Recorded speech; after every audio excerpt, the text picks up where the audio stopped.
বিসমিল্লাহির রহমানির রহিম। আজ আমি ডিমের তরকারি রান্না করব আলু বেগুন মূলা দিয়ে। তো কিভাবে রান্না করি আপনারা দেখেন।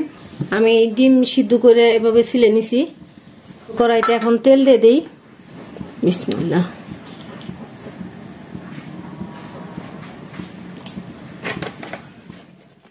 তেল গরম হয়ে গেছে, তো এখানে আমি ডিমগুলো একটু ভেজে নিই, হালকা ভাজিয়ে নিই।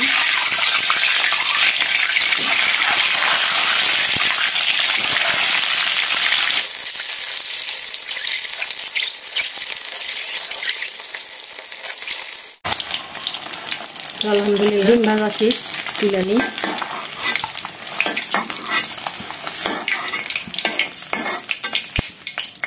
এই তেলের মধ্যে জিরা তেজপাতা দিয়ে দিলাম।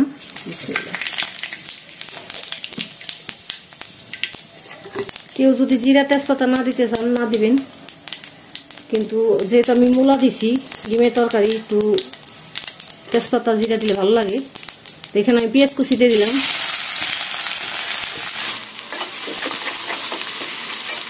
আলহামদুলিল্লাহ, তো আমার পেঁয়াজ লাল হয়ে গেছে। এখানে আমি আদা রসুন বাটা দিয়ে দিই 2 চামচ।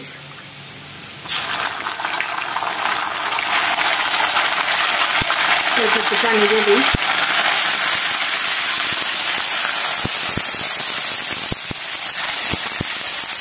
পানি না দিলে আমার পেঁয়াজটা পুড়ে যেত, সেজন্য দিলাম। তো এখানে আমি 1 চামচ হলুদের গুঁড়া দিয়ে দিলাম,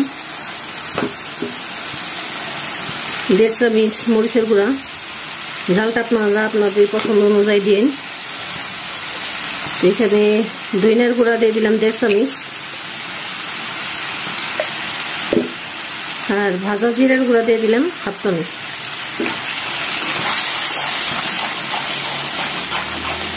তো এই পানিতেই আমার মশলা কষানো হয়ে যাব, যেহেতু আমি পানি অনেক দিছি।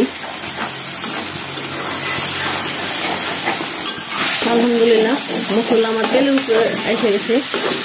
তো এখানে আমি এখন সবজিগুলি দিয়ে দিই। এখানে আমি আলু বেগুন আর মূলা দিছি।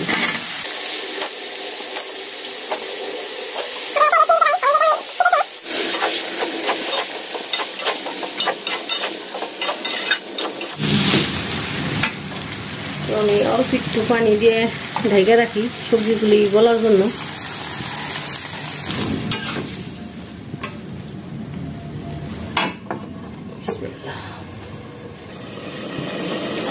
আলহামদুলিল্লাহ, তো আমার সবজি গলে গেছে। তো এখানে আমি এখন ঝোল দিয়ে দিই।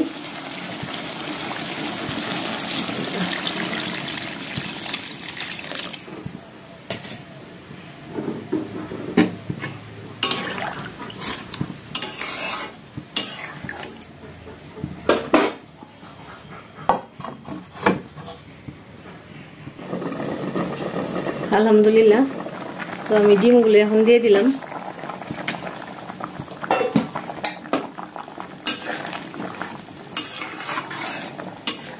তো লবণের কথা ভুলে গেছিলাম, লবণটা এখন আবার দিয়ে দিলাম। আলহামদুলিল্লাহ, তো আমার কারি শেষ পর্যায়ে। তো এখানে আমি কিছু সস পাতা দিয়ে দিলাম।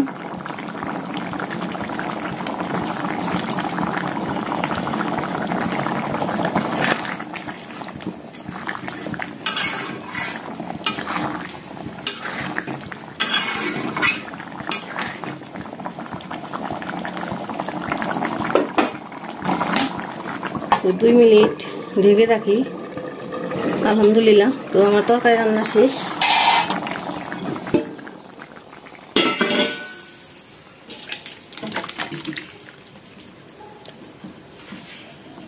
আপনারাও বাসায় এইভাবে ট্রাই করবেন, ডিম আলু মূলা বেগুন দিয়ে।